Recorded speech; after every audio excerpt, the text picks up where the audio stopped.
Dopo 2 mesi di pre-esercizio, ovvero quando le telecamere sono in funzione ma non erogano multe, con il 1° di agosto sono scattate le sanzioni dei varchi ZTL e delle corsie preferenziali.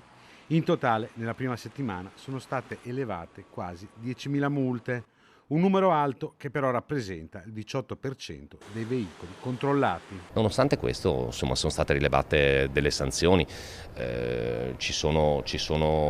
Adesso ricordo per esempio su via Cavazzana circa 1200 passaggi con circa 200 sanzioni elevate. Corsie preferenziali e ZTL non sono state modificate, è solo aumentato il controllo, specificano da Palazzo Moroni.